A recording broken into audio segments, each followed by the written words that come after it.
Fittingly, it was hotter than Palermo in the tent for Bake Off's first ever Italian week. 40 degrees is all very well when all you have to do is lie on a sun lounger on the continent sipping Aperol Spritz, but it is a different matter when you're manhandling pastry and flinging pizza bases about under canvas. As the temperature rose and the 6 remaining contestants sweated under the pressure, you'll remember this episode not for the spectacular-looking bakes. This was more about nailing the processes than arresting looks, but for the sadistic pleasure Paul Hollywood took in watching the perfect storm of tricky creations and the hottest day of the year unfold. That and the fact that dear Nola Fielding came dressed as a pizza, from the first on your marks, get set, in Fornair, bake in Italian. Obviously it was a hot mess for some. The signature called for 18 cannoli shells filled with something that would anti-splatter everywhere when the judges took a bite. My favorite versions of the Sicilian delicacy involved alcohol. Kudos to Kate for incorporating limoncello, Negroni and espresso martini in her lineup. Liam's chosen fillings apparently reflected his personality. Narcissistic cannoli for generation selfie, it may have been, but his baklava-inspired batch "The boy eats a lot of Turkish food" apparently looked banging. Everyone feared the wrath of the Sicilians if they deviated from the traditional ricotta base. Everyone, that is, except former army officer and stuntwoman in training Sophie, who opted for mascarpone. I think she would just flick her glossy brown hair and smile in the face of the mob. Paul, ever the voice of doom, called the move highly unusual. Stacey and Jan's efforts were underdone, and despite their early promise, Kate's cannoli weren't boozy enough for Prue. Stephen's Sicilian lemon offering made Paul look like he was chewing a wasp, but the judge still loved it, and Sophie proved everyone wrong when her alternative filling was one of the few that didn't melt everywhere. Stephen made lighter work of Italian week than some Love productions. Each week we learn a little bit more about our newish lineup. This time it was their drinking habits. Fielding declared limoncello his favorite tipple. If I'd been a betting woman, I think I would have gone for absinthe, but the fact he favors the beverage of choice that 14-year-olds down on summer holidays when they hope the parents aren't watching is weirdly endearing. Not to be outdone, Sandy Toksvig told an odd anecdote about a night on the espresso martinis. I had one once, and at the end of drinking it, I gave away all my jewelry to strangers. Terrifying drink. I think she would be wise not to try and out-weird her co-host too often, or things could get dark quickly. Still, I'm all for silliness, and there was plenty of it this week. Prue had a go at explaining the pizza margherita technical in Italian, and the foursome turned up wearing sunglasses.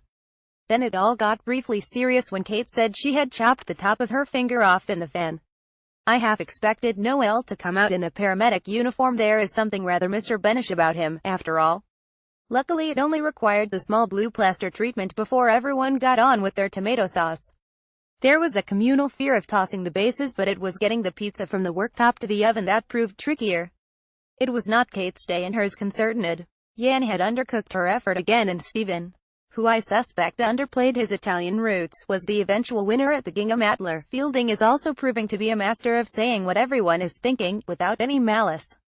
Whether that's making digs about Hollywood's deep tan or neatly summing up the competitors, Stacey is like the John McEnroe of baking. You might get a saucepan in the face or you might get a hug. Something tells me that Stacey won't be baking Italian again in a hurry. Love Productions, what the showstopper lacked in visual appeal, it made up for in complexity. They had to make a batch of sfogliatelli, flaky pastry, essentially, in the shape of lobster claws and filled with something delicious. It involved rolling out 14 meters of wafer-thin pastry to get the required lamination. Prue called it pure murder. Noel's weird voiceover told us it was the most complex pastry challenge ever set on Bake Off. Even I struggled when I was in Italy making it myself, said Paul, the smug git. It felt a bit like they were trying to convince us it was as entertaining to watch as one of the more impressive-looking showstoppers. It wasn't, and no one seemed to be having a good time surrounded by tendrils of pastry. It might well kill me, but they never said you had to be alive to take the judgment, said Jan as she struggled to master the layers. Stacey had suffered with self-doubt the whole weekend, and this was the straw that broke the camel's back. She declared hers crapatelle. Someone needs to tell her that most of us armchair judges couldn't rustle up some basic biscuits that would get Prue and Paul's approval, never mind a zillion-layer continental creation. Thank goodness Noel was there to be consistent in his ridiculousness when the going got tough. I don't think no lamination is the end of the world. I mean, I'm not laminated and I'm having a great time. Quite. When it came to the judging, it was a field of two halves. Liam, Stephen and Sophie aced it. Stephen was told by Paul that he could sell his in a pastry shop in Italy and was given the star baker crown. While both Kate and Stacey had issues with lamination and presentation, it was scientist Jens Doe Sfogliatelli that was an underbake too far for the judges and saw her leave the tent. I'll miss the contestant that brought binary code to Bake Off, but with only 5 left, there is no room for Rado in this mix. More about Great British Bake Off. Sandy Toke Spignall fielding reused content.